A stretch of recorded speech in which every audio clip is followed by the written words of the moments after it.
Hello दोस्त, आप सब कैसे हैं। मेरे YouTube चैनल टारगेट एकेडमी में आप सभी का स्वागत है। आज हम लोग स्टैटिक्स के बारे में पढ़ेंगे, यानी सांख्यिकी। सांख्यिकी में सबसे पहले है ना, चर और बारंबारता के बारे में जानेंगे। कहता क्या है, एक तरफ चर होता है और एक तरफ बारंबारता होता है। बारंबारता ऊपर लिख लीजिएगा। आंकड़े का माध्य ज्ञात करें। माध्य ज्ञात करें। चर में जो है, चर का मान जो होता है वो 3, 2, 5, 2, 3। बारंबारता जो है 4, 5, 2, 1, 2। चर मान को हम 1 से सूचित करते हैं, बारंबारता को f से सूचित करते हैं, और ये f(x) निकाला जाता है, जो कि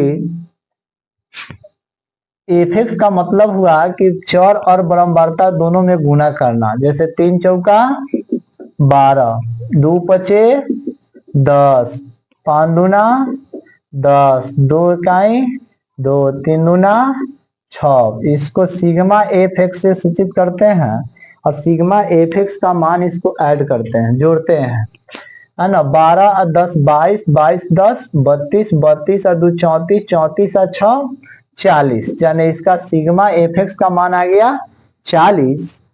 इसकी बारंबारता यानी सिग्मा f जो है 4, 5, 9, 9, 2, 11, 11, 1, 12, 12 या 2 14। यानी इस कहने का मान है कि माध्य बराबर सूत्र होता है सिग्मा f(x) बटा सिग्मा f। यानी इस कहने का मतलब 40 बटा 14।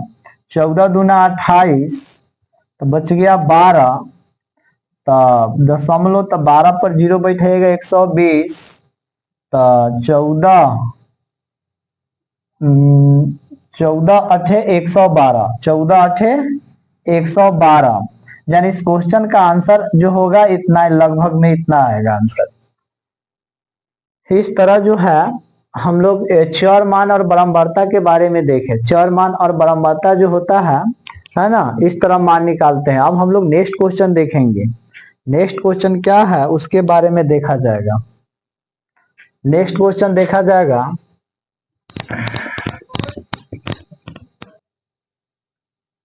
चलिए अब हम लोग देखेंगे, एक तरफ वर्ग अंतराल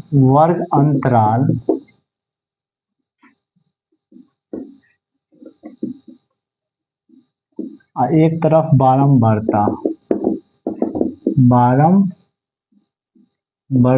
यानी वर्ग अंतराल दिया है 0 से 10, 10 से 20, 20 से 30, 30 से 40, 40 से 50। बारंबारता जो है 20 है, 20, 24, 36, 36, 40, 20। ये आपका बारंबारता है।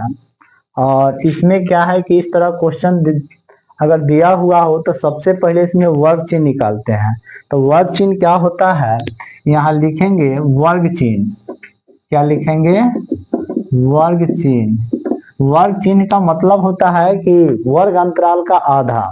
यानी 10 के आधा कीजिएगा तो 5 हो जाएगा। 5, 15, 25, 35, 45। अब f(x) निकालते हैं इसके बाद। यानी ये f हो गया और ये x हो गया। तब f(x) का मतलब हुआ कि f और x में गुना होगा।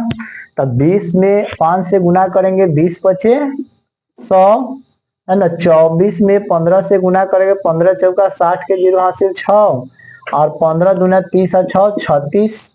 फिर 25 से 36 में गुना करेंगे, तो 25 में 36 से गुना करेंगे तो 25 छक 150, 150 के 25 छक 150, 150 के 0 हासिल 15, और 15 तिया 45, यानी 25 तिया 75, 75 और 15 यानी 90 हो जाएगा, यानी 9 से आ जाएगा, है ना।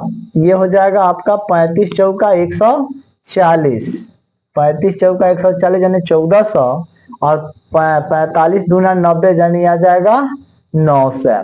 अब इसको सिग्मा एफ एक्स यानी इसका मान जोड़िएगा 0 0 0 0 0 है ना, 0 6 6 6 4 10 10 है ना, ये 0 है, 10 है तो 10 के 0 हासिल